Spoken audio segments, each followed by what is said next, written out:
What happens when a routine family intervention becomes the moment that changes everything? Dr. Phil's hand froze midair, holding a school record he just opened. His eyes widened.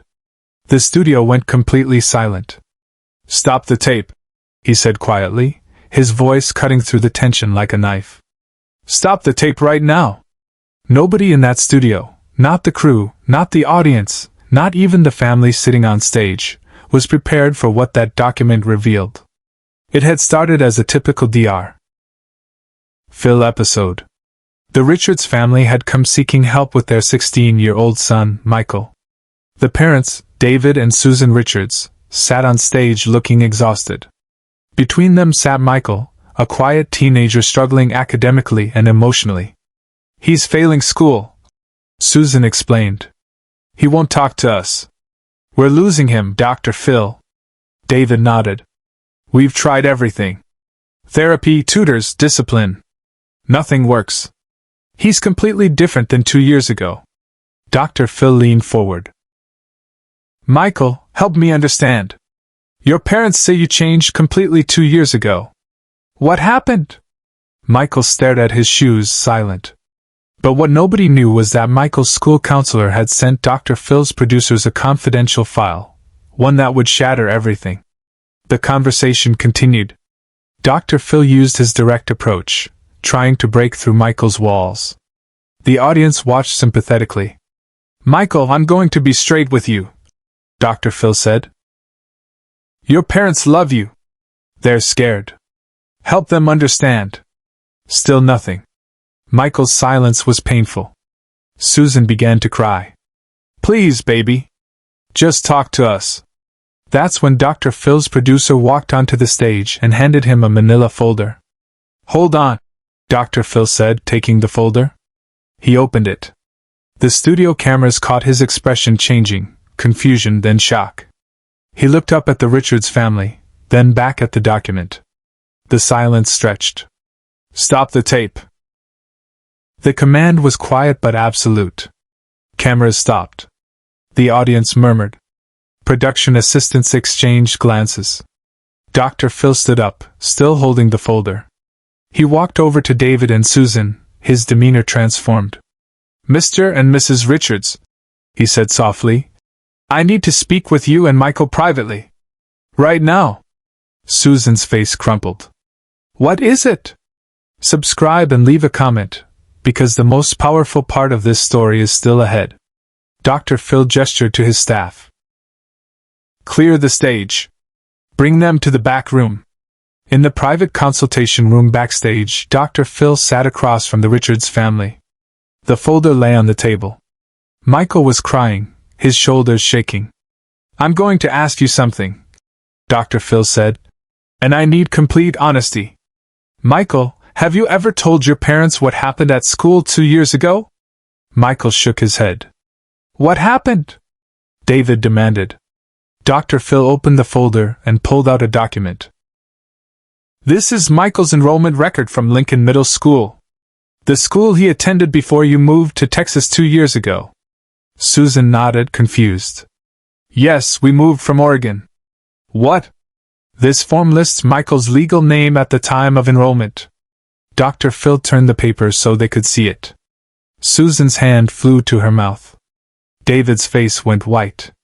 The name on the form read, Michelle Richards. The room went completely still. "Michael, Dr. Phil said softly, "how long have you been carrying this alone?" The teenager broke down, sobbing. Susan pulled him into her arms. "I didn't know how to tell you," Michael gasped. "I didn't know if you'd still love me. I thought if I just pretended." David sat frozen, staring at the document. Dr. Phil let the moment breathe. He didn't rush. He simply sat there as the family processed the truth. Nobody watching at home could have predicted what happened next. After several minutes, David finally spoke. "You're our child," he said, looking at Michael. "You hear me? You're ours." Susan nodded through her tears. "Why didn't you tell us?" "I was scared," Michael whispered. "So scared." Dr. Phil leaned forward. Michael, what you've been carrying, this secret, this fear, it's been destroying you from the inside. The depression your parents have been seeing. This is why. You don't have to carry it alone anymore. Dr. Phil made a decision that went against every production protocol. We're not going back out there, he told his producer who had appeared at the door. Cancel the rest of the taping. This family needs privacy, not cameras. He turned back to the Richards family. Here's what's going to happen. I'm going to connect you with resources. Real support, therapists who specialize in helping families navigate exactly this situation.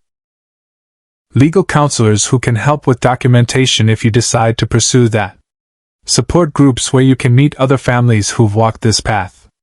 He pulled out a card and handed it to Susan. This is Dr. Linda Torres. She's one of the best family therapists I know. She's expecting your call. But Dr. Phil wasn't done. He turned to Michael with an expression that was both serious and profoundly kind. Young man, I want you to hear me. What you did. Coming here today, even though you were terrified, that took courage. The isolation you've been feeling, the fear that your parents wouldn't accept you, that's a weight no teenager should have to carry alone. Dr. Phil looked at David and Susan. And you too. I know this is a lot to process. You came here thinking you were dealing with a rebellious teenager. Now you're learning something much deeper about your child. You're going to have questions. You're going to have feelings. That's okay. That's human. Susan was still holding Michael tightly. We love you. She kept repeating. We love you so much. David, who had been silent for several minutes, finally moved. He stood up, walked around the table, and put his hand on Michael's shoulder. I don't understand everything, he said, his voice breaking. I don't know. I don't know what I'm supposed to say or do. But you're my kid. You're my kid, and that's not changing. The moment that followed was something no script could have written. Michael looked up at his father, searching his face for rejection. Instead, he found tears in David's eyes. I'm sorry I made you feel like you couldn't tell us, David said. I'm sorry you were so scared that you carried this alone for 2 years. The three of them sat together in that small room backstage, crying and holding each other while Dr. Phil quietly stepped out to give them privacy. In the hallway, he spoke to his senior producer. Get Linda Torres on the phone. I want Michael in her office by tomorrow morning. Dr. Phil's response was immediate and firm. Some things are more important than television, he said. That family just had their entire world shifted. They need support, not spectacle. He walked back into the consultation room. I'm going to ask you something, and I want you to think carefully before you answer. Do you want to go back out there and share this with the studio audience? Michael was quiet for a long moment. Then, surprisingly, he nodded. I want to go back out there. If my story can help even one other kid feel less alone, I want to try. What happened when they returned to that stage would become one of the most powerful moments in Dr. Phil's history. When Dr. Phil walked back onto the stage with the Richards family, you could have heard a pin drop. Dr. Phil stood in the center, his hand resting supportively on Michael's shoulder. What you're about to hear is not what we planned for this show, he began. But it's exactly what needed to happen. Michael took a shaky breath. My name is Michael.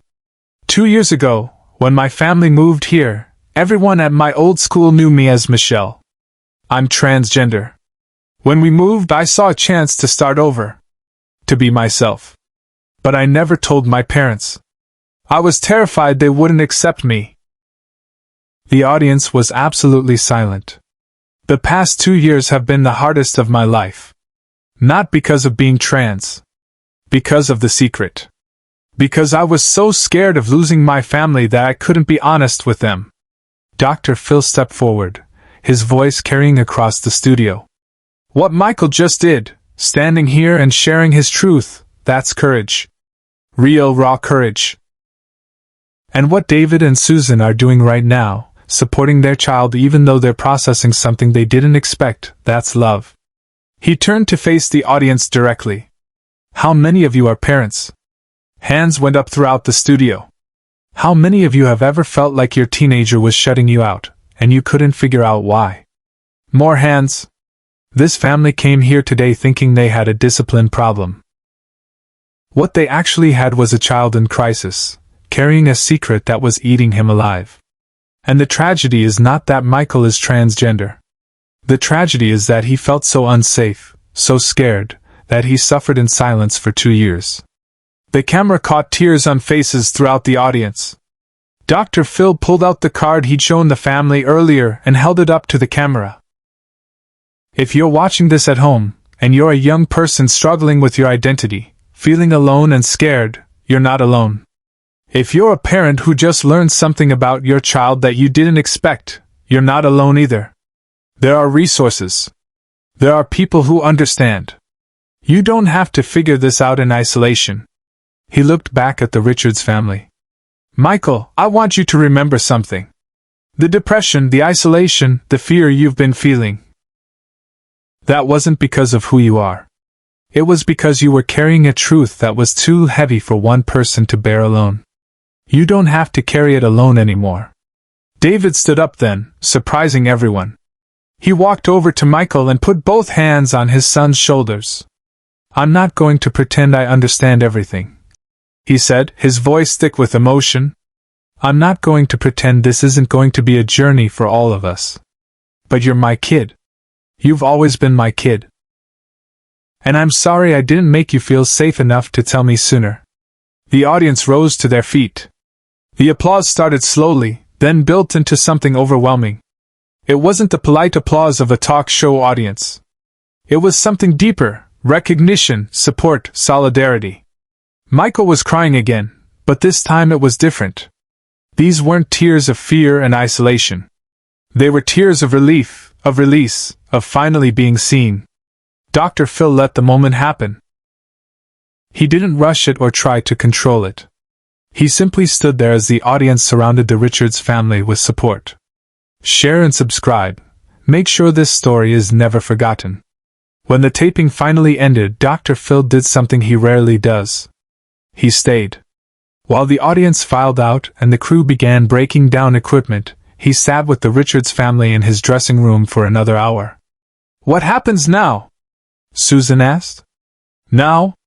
Dr. Phil leaned back. Now you take it one day at a time. You talk. You listen. You get professional support from people who know how to guide families through this transition. And you remember that your child is still your child.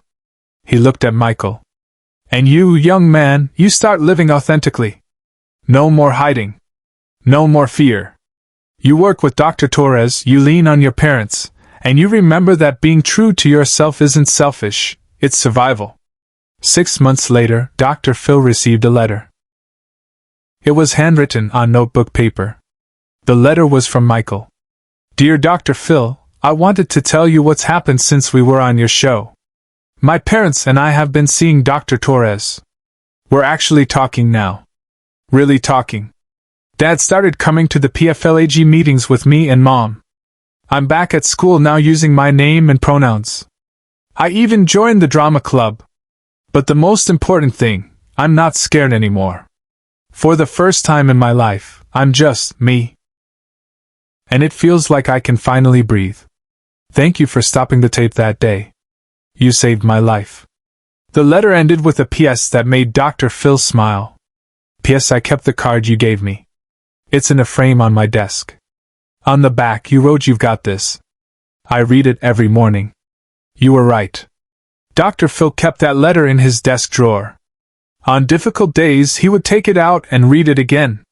This is why he did what he did. Not for ratings. Not for drama. But for moments like this, when stopping the tape, breaking protocol, and putting a family's needs above production schedules made all the difference. The impact of that episode reached far beyond one family. In the weeks following the broadcast, Dr. Phil's show received thousands of emails. Parents writing about having difficult conversations with their own children. Teenagers finding courage to come out. Teachers asking for resources. The episode became a teaching tool in universities and support groups nationwide. The school record that had exposed Michael's identity became something else entirely. Michael eventually got it framed, not as a reminder of fear, but as evidence of survival. "This document almost destroyed me," he later told Dr. Torres. "But it also saved me. Because if Dr. Phil hadn't seen it, if he hadn't stopped the tape, I might have kept that secret until it killed me." Dr. Phil's decision to stop the tape became a defining moment in his career. When he'd stopped filming and prioritized the family's well-being over content, he demonstrated something crucial. There's a line between helping people and using them. Other talk shows began implementing similar protocols. The industry standards shifted toward more ethical treatment of guests. This is what Dr. Phil does that doesn't always make it to air. Behind the dramatic confrontations, there's a man who understands that sometimes the most powerful thing you can do is stop. Stop talking. Stop filming. Stop everything except being present for another human being in pain. The school record didn't just reveal a secret. It revealed our capacity for fear, courage, and love when we choose truth over comfort. And that's a lesson worth remembering long after the cameras stop rolling.